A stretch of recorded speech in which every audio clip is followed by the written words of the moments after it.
si algo pidiereis en mi nombre, yo lo haré. Ahora vayamos al capítulo 16, versos 23 y 24, en donde Jesús hace énfasis en el mismo asunto. En aquel día no me preguntaréis nada. De cierto os digo, que todo cuanto pidiereis al Padre en mi nombre, os lo dará. Hasta ahora nada habéis pedido en mi nombre. Pedid y recibiréis, para que vuestro gozo sea cumplido. Muéstrame una persona cuyas oraciones le son contestadas, y de seguro que esa persona está llena de gozo. Jesús también dijo en Juan 14:6, yo soy el camino y la verdad y la vida. Nadie viene al Padre sino por mí. Y esa es la verdad en cuanto a la oración. No hay forma de llegar a Dios el Padre sino únicamente por medio de su Hijo Jesucristo. Supongamos que usted se pierde buscando una dirección en un lugar que no conoce. Así que detiene a una persona en la calle para que le ayude, y esa persona le dice, vaya derecho 3 cuadras más, luego vire a la derecha, verá una casa blanca con una cerca de madera, entonces vire a la izquierda, y esa es una calle sin salida.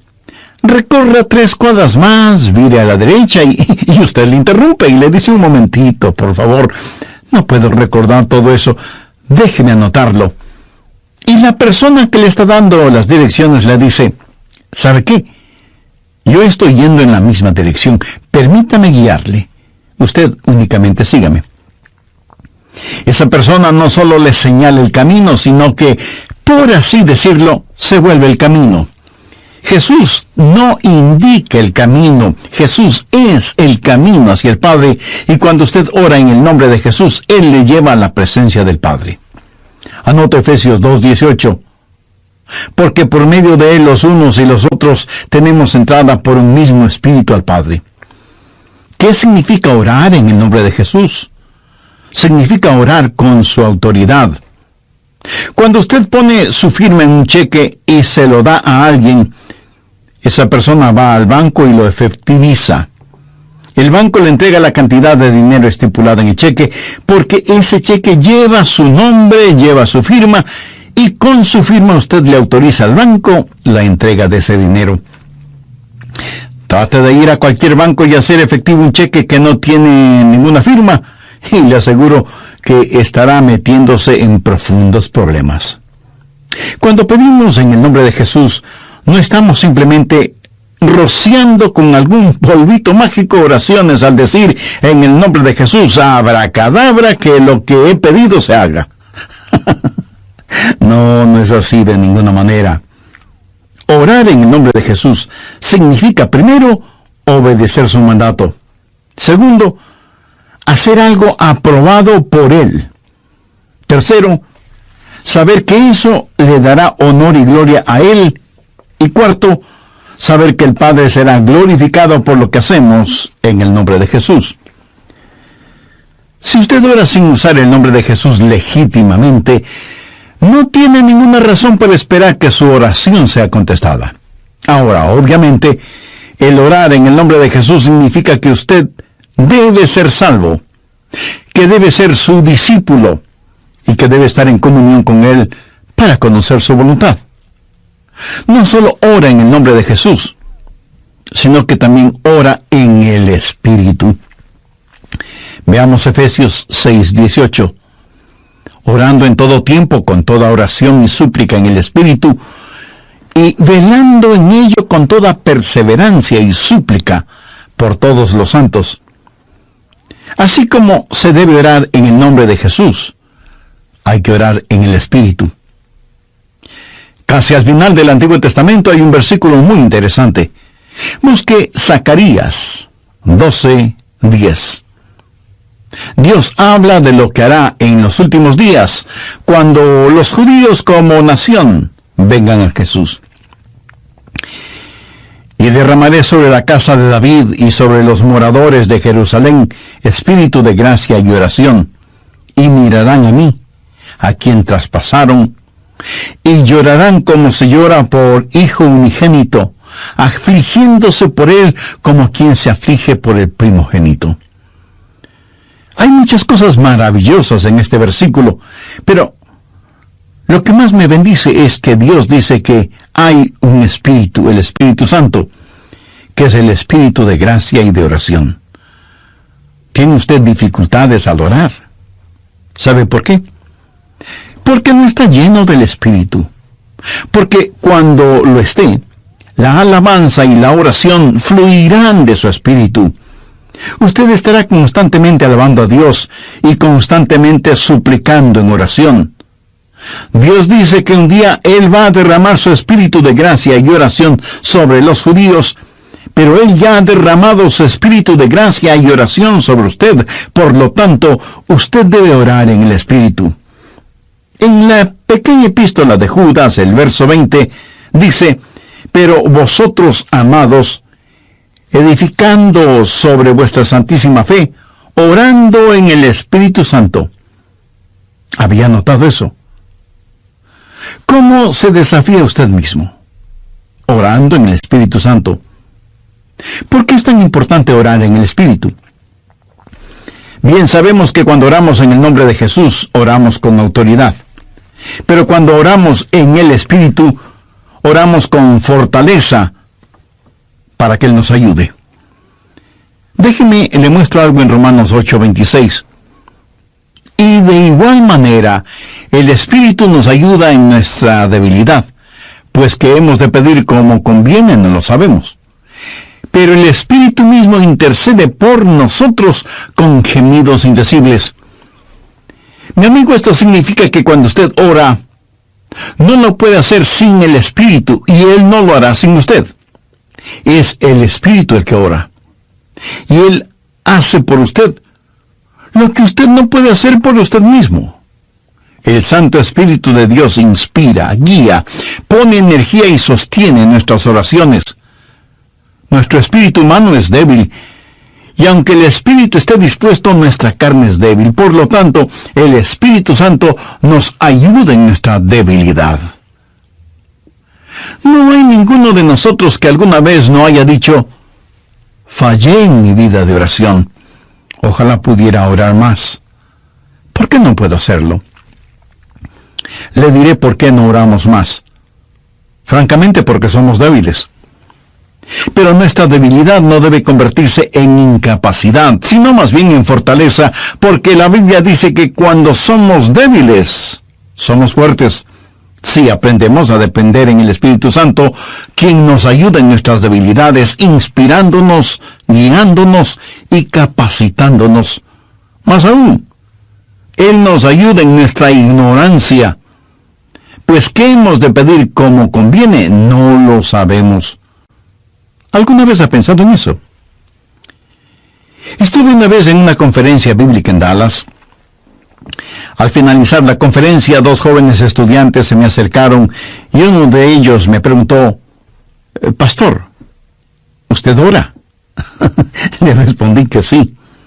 Entonces me dio una pequeña tarjeta diciéndome: aquí están nuestros nombres. Somos estudiantes en el seminario, por favor, ore por nosotros. Yo les agradecí y puse esa tarjetita en mi Biblia. He orado por esos estudiantes, pero no creo que lo haya hecho en forma regular. No porque ellos no me importen, pero una asignación de oración es más que 2 nombres en una tarjeta. Si tuviera que orar por todos quienes me piden que ore por ellos, ni las 24 horas del día serían suficientes, se lo aseguro. Esa es la verdad. Si usted trata de orar por todos y por todo, su oración, en vez de ser un caudaloso río, se convertirá en un estancado pantano. La oración, para que sea poderosa, tiene que ser canalizada. Cuando alguien me dice que está orando por mí, me siento increíblemente bendecido. Y hay hermanos que me dicen que oran por mí diariamente, y doy gracias a Dios que muchos oran por mí. Pero me entristece la realidad de que hay millones de seres humanos por los cuales nadie ora. Ahora escúcheme.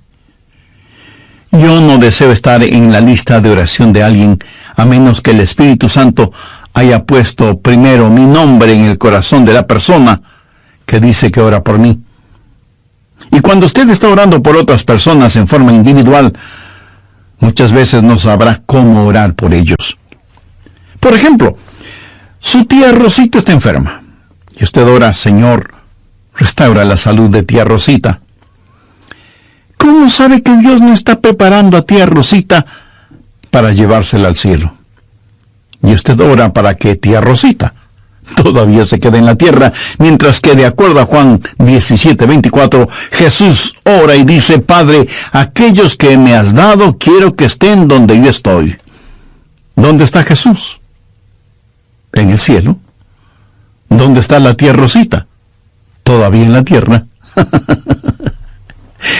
En las reuniones de oración, más se ora para que la gente sea sanada que lo que se ora para que la gente sea salvada. Parece que estamos más interesados en mantener a los salvos fuera del cielo que a los perdidos fuera del infierno. No sabemos orar como debemos orar. Cuando Saulo perseguía a los seguidores de Cristo, antes de que fuera el apóstol Pablo, me pregunto qué oraba la iglesia en relación con Saulo. Si yo hubiera vivido en esa época, seguro que hubiera orado: Señor, mira cómo este Saulo nos persigue. Elimínalo, evapóralo, Señor, haz algo con él. Y ciertamente, Dios hizo algo con él, pero no precisamente como se lo pedimos. Dios lo transformó en el poderoso apóstol Pablo. A veces no sabemos ni lo que pedimos. Por eso el Espíritu Santo, que intercede por nosotros, dice: Señor, esto es lo que Adrián está pidiendo, pero esto es lo que en realidad necesita. El Santo Espíritu de Dios nos ayuda en nuestras debilidades, cuando nosotros no sabemos cómo orar, por qué orar, o cuando no tenemos la fortaleza, ni la energía, ni el deseo de orar. E intercede con nosotros, como la Biblia lo dice en Romanos 6:26, pero el Espíritu mismo intercede por nosotros con gemidos indecibles. Ni usted ni yo, nadie puede orar como el Espíritu Santo puede hacerlo. Y la expresión gemidos indecibles era utilizada para describir los dolores de una mujer dando a luz. Eso, mi amigo, es orar en el Espíritu. Intercede por nosotros con gemidos indecibles, porque muchas veces nosotros no sabemos qué pedir. Algunos años atrás, yo viví la experiencia de un profundo dolor emocional y espiritual a tal grado que no podía ni siquiera articular una sencilla oración. Lo único que podía hacer era quejarme. Pero el Santo Espíritu de Dios escuchó mi oración, y Él llevó mi dolor, mi súplica, hasta el trono de la gracia y la misericordia de Dios. Entonces usted ora primero en el nombre de Jesús, segundo en el Espíritu Santo. Para orar en el nombre de Jesús, usted tiene que ser salvo, y para orar en el Espíritu, usted tiene que ser lleno del Espíritu Santo de Dios. Tercero, usted debe orar en obediencia a Dios. Es una malvada necedad el esperar que Dios escuche sus oraciones cuando usted no está viviendo en obediencia a Él. Lo triste es que hay personas que tienen la idea de que Dios les bendecirá, aún en su desobediencia. Razone esto un instante. Si usted está viviendo una vida de desobediencia, y aún así Dios contesta sus oraciones, ¿qué es lo que Dios está haciendo? Está animando y recompensando su pecado. Pero escúcheme, Dios le ama demasiado como para hacer eso. Veamos el Salmo 66. Quiero mostrarle algo. Salmo 66, verso 18. Este es un versículo que debería estar subrayado en su Biblia. Si en mi corazón hubiese yo mirado la iniquidad, el Señor no me habría escuchado. Ahí lo tiene, en blanco y negro y bien impreso. Y usted no tiene que ser un científico aeroespacial para entender eso, ¿verdad? Muchos hablan de las grandes promesas en la oración. Bien, esta es una promesa. Si en mi corazón hubiese yo mirado la iniquidad, el Señor no me habría escuchado. Ahora, note que no dice, si hubiera pecado, Dios no me escucharía. Dios no le escuchará a usted. Dios no me escuchará a mí. Dios no escuchará a nadie que tenga iniquidad en su corazón. Iniquidad significa el hacer trato con el pecado, sentirse en paz haciendo el pecado. Y si yo tengo cualquier iniquidad en mi corazón, ¿Dios no me escuchará? Ora usted a Dios. Si tiene algún pecado en su corazón, ¿cómo puede esperar que Dios le escuche? Para que Dios le escuche, usted tiene que arrepentirse de sus pecados y tener a Jesús como su Salvador y Señor. Si antes no ha hecho esta decisión, le invito a que lo haga ahora mismo. Ore y diga, querido Dios, sé que soy pecador y que mi pecado merece tu justo juicio, pero me acerco a ti en busca de gracia y de misericordia, y suplicarte en los méritos de tu Hijo, el Señor Jesucristo, me perdones.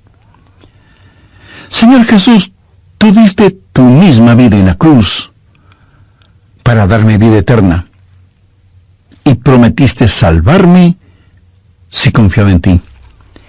Desde este mismo momento confío absolutamente en ti.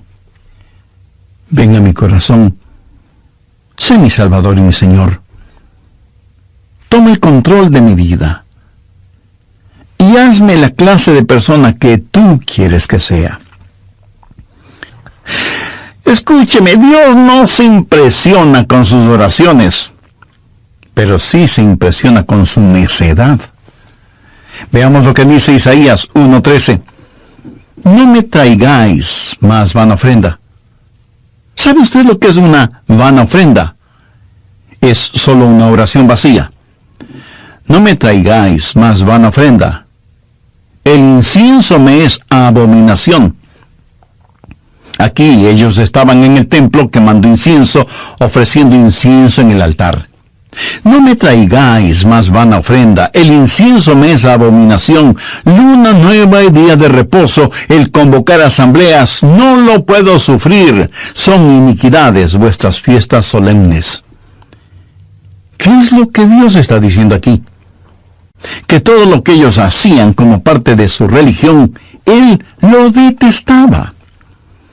Y en Isaías 1, los versos del 15 al 17, leemos: Cuando extendáis vuestras manos, yo esconderé de vosotros mis ojos. Asimismo, cuando multipliquéis la oración, yo no oiré. Llenan están de sangre vuestras manos, lavaos y limpiaos, quitad la iniquidad de vuestras obras de delante de mis ojos, dejad de hacer lo malo, aprended a hacer el bien, buscad el juicio, restituid al agraviado, haced justicia al huérfano, amparad a la viuda. Veamos ahora Isaías 59:1.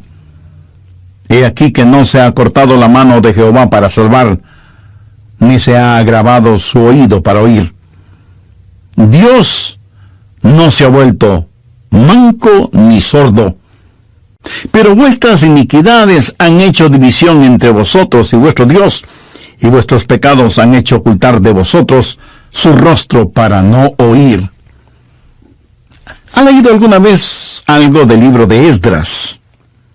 Vayamos al capítulo 9, verso 6. Esdras está orando y dice: Dios mío, confuso y avergonzado estoy para levantar, oh Dios mío, mi rostro a ti, porque nuestras iniquidades se han multiplicado sobre nuestra cabeza, y nuestros delitos han crecido hasta el cielo. Mi amigo, debemos orar en obediencia. Para resumir un poco todo esto, vamos a la primera epístola de Juan. No el Evangelio de Juan, sino la primera epístola de Juan, capítulo 3, verso 22. Y cualquier cosa que pidiéramos, la recibiremos de Él, porque guardamos sus mandamientos y hacemos las cosas que son agradables delante de Él. Los rebeldes jamás verán sus oraciones contestadas. Déjeme retroceder un poco las páginas de la historia. ¿Recuerda cuando Israel había conquistado Jericó? Y tuvieron que pelear contra un pequeño pueblito. No era ninguna gran ciudad. Un pueblito llamado Ai. Apenas 3 letras, H-A-I, Ai. Y sin embargo, los israelitas tuvieron que huir, como se dice vulgarmente, con el rabo entre las piernas, ignominiosamente derrotados. Y Josué tiene que ir y postrarse delante de Dios y preguntarle cómo pudo permitir que tal cosa sucediera. Mire lo que le contestó Dios en Josué 7, los versos 10 y 11. Y Jehová dijo a Josué, levántate, ¿por qué te postras así sobre tu rostro? Israel ha pecado. ¿Qué está diciendo? Josué, hijo mío, ¿por qué me estás orando? No puedes utilizar tus oraciones como una cortina de humo para ocultar el pecado que hay en medio del pueblo. Enfrenta y elimina ese pecado, y entonces oiré tus oraciones. Cuarto, usted debe orar en la voluntad de Dios. No solo conocer a Jesús, no solo ser lleno del Espíritu, no solo obedecer los mandamientos, pero aún habiendo hecho todo esto, todo lo que usted desea no es necesariamente la voluntad de Dios para usted. Anote 1 de Juan 5, versos 14-15. Y esta es la confianza que tenemos en Él, que si pedimos alguna cosa conforme a su voluntad, Él nos oye. Y si sabemos que Él nos oye en cualquier cosa que pidamos, sabemos que tenemos las peticiones que le hayamos hecho. Orar en la voluntad de Dios. Y usted no encuentra la voluntad de Dios simplemente por adivinación. Pastor, ¿cómo voy a conocer la voluntad de Dios? Bien, permítame hacerle una pregunta. ¿Quiere en realidad saberlo? Y usted me responde, bueno, no sé si quiera saberlo o no. Entonces le haré otra pregunta. ¿Quiere hacer la voluntad de Dios? Y usted me responde, sí, claro que sí. ¿La quiere hacer realmente? Quiero decir, si Dios le dijera este mismo momento, hay algo que deseo que hagas, ¿lo haría? ¿Sabe usted cuál sería la primera pregunta debido a nuestra naturaleza humana? ¿Qué es, Señor? Esa no debería ser la primera pregunta o la primera respuesta. Usted no puede contestar una pregunta con otra pregunta. Usted debe contestar esa pregunta con una afirmación. Adrián, hay algo que quiero que hagas. ¿Lo harás? Yo debo contestar, sí, Señor, lo haré. ¿Qué es lo que quieres que haga? Mira, la manera de conocer la voluntad de Dios no es sabiendo lo que es, sino comprometiéndose a hacerla aún antes de saber lo que es. Eso es confianza. Sencillamente diga, Señor, estoy listo, y haré lo que quiera que tú quieras que haga. Y aunque esa frase pueda trabar nuestra lengua, destraba nuestra capacidad de obediencia. Debo admitir que muchos tienen temor de la voluntad de Dios. De alguna manera se les ha metido la idea en la cabeza de que si se prestan para servicio bajo la voluntad de Dios, van a terminar como misioneros en el país de Salsipuedes, viviendo en una choza con piso de tierra y comiendo carne de serpiente o quién sabe qué otros exóticos alimentos. ¿Sabe qué? Pudiera ser que así suceda. La forma de conocer la voluntad de Dios es aceptando la voluntad de Dios antes de conocer cuál es la voluntad de Dios. Y aunque suena complicado lingüísticamente, espiritualmente no lo es. Pero usted me dice, pastor, quiero más detalles. Muy bien, le voy a dar más detalles. La voluntad de Dios es buena, perfecta y aceptable. Y si piensa que esto lo digo porque soy muy inteligente, pues siento desilusionarle.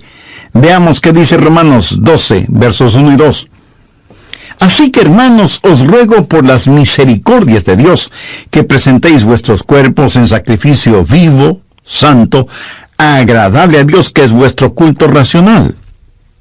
No os conforméis a este siglo, sino transformaos por medio de la renovación de vuestro entendimiento, para que comprobéis cuál sea la voluntad de Dios, agradable y perfecta.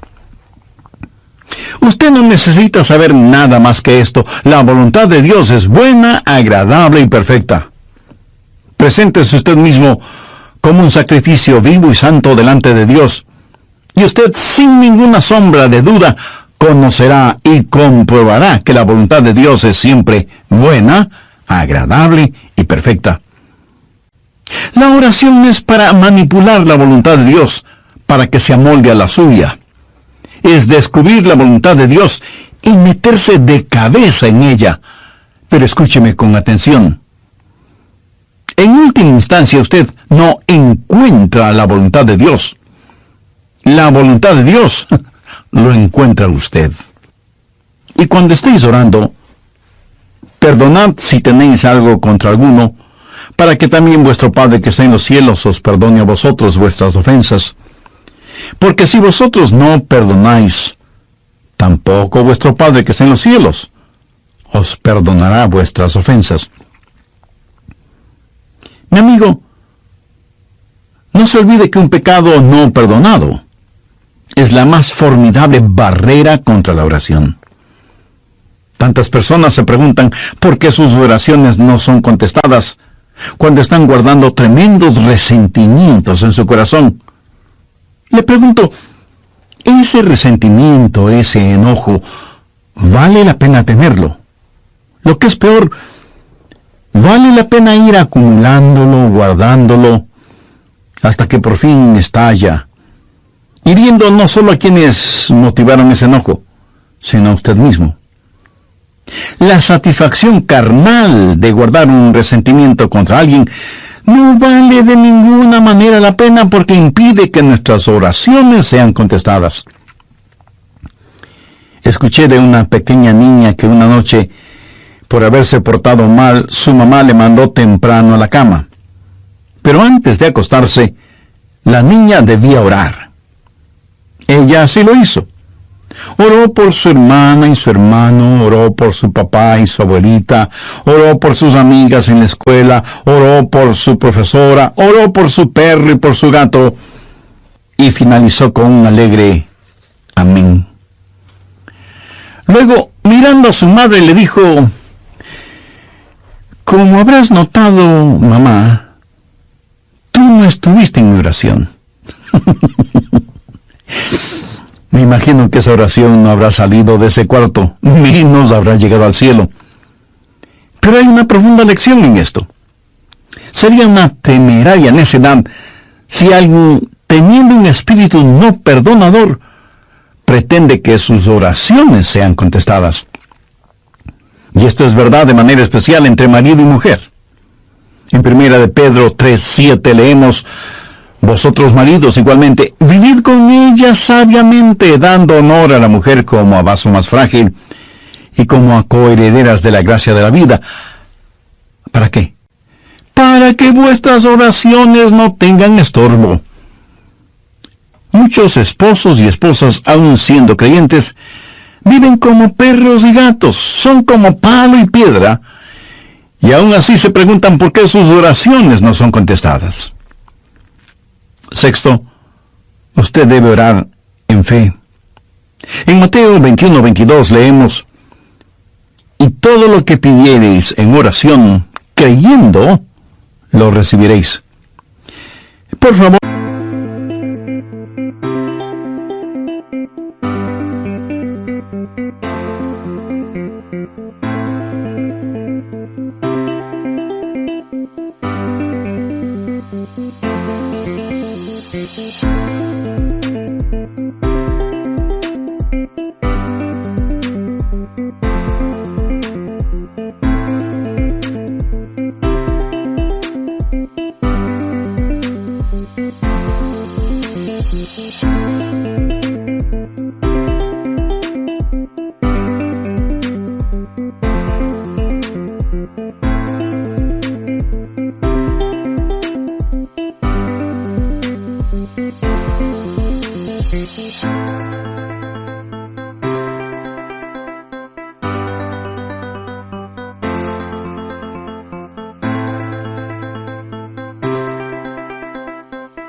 Por subraye en su Biblia la palabra creyendo.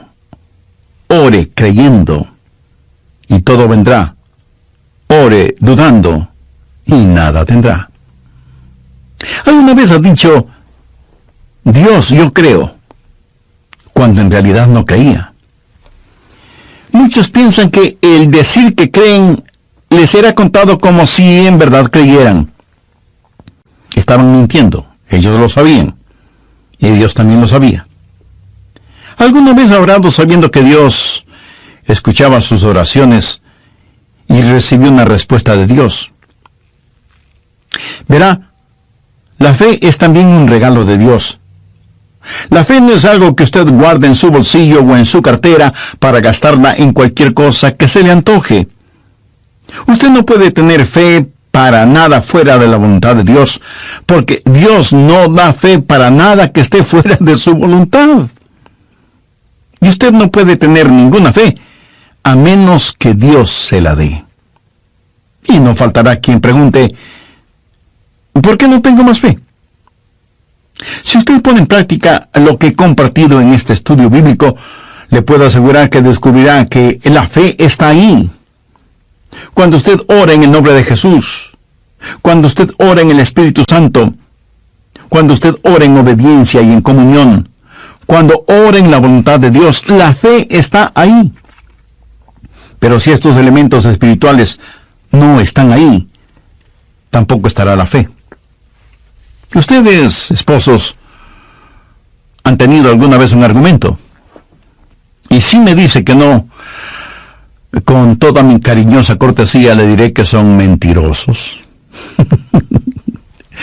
Cuando marido y mujer tienen un argumento y no lo solucionan, y luego se arrodillan para orar por su hijito enfermo, ¿no se sienten espiritualmente enfermos? ¿No sienten que están actuando hipócritamente? Saben que sus oraciones no se elevarán ni un centímetro del piso y por lo tanto jamás llegarán al cielo. No tienen ninguna fe como para que sus oraciones sean contestadas. Cuando sus corazones sean justos, puros y limpios, y palpiten al mismo compás espiritual, entonces tendrán fe. Y al tener fe, esa fe será el combustible para transportar su oración hasta el trono de la gracia de Dios. Jorge Muller, de Bristol, Inglaterra, fue un gran siervo de Dios y un poderoso hombre de fe.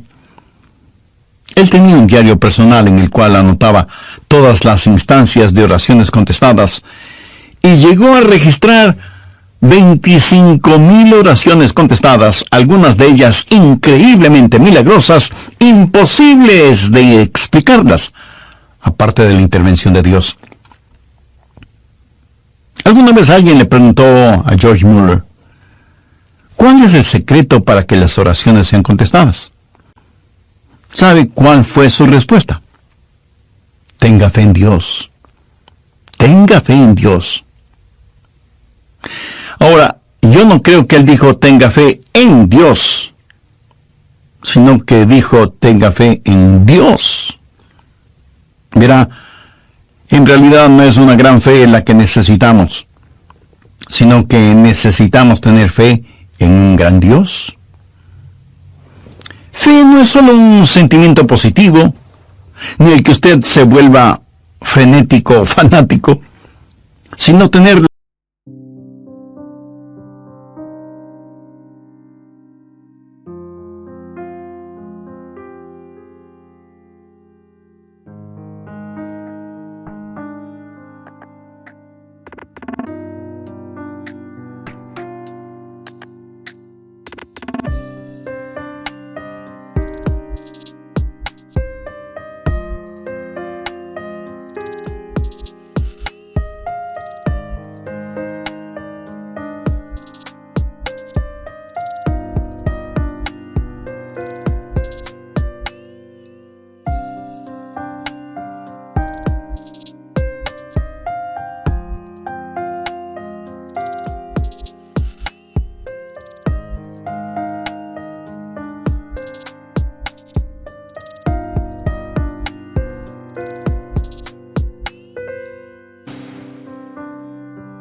la absoluta confianza de que Dios hará lo que usted le ha pedido, si ese pedido está encuadrado dentro de los parámetros de la voluntad de Dios.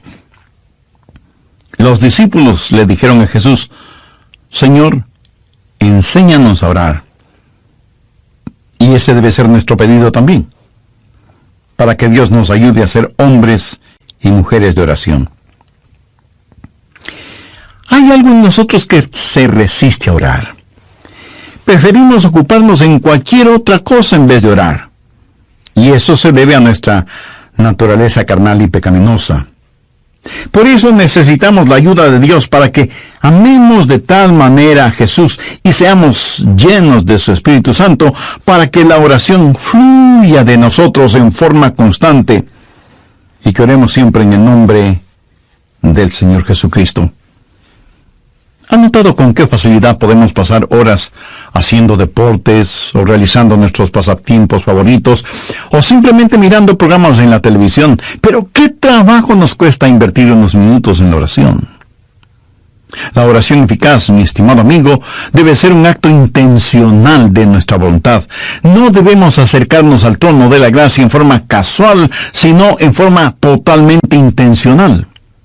Seguramente entre quienes me escuchan habrá quienes, a pesar de ser religiosos, este asunto de la oración es muy secundario en sus vidas. Ahora, si usted aún no es salvo, mayor razón para que ore a Dios. Lo puede hacer este mismo momento diciendo con sus propias palabras algo como la siguiente oración: Dios eterno, reconozco que soy una persona que no me ha acercado a ti en oración.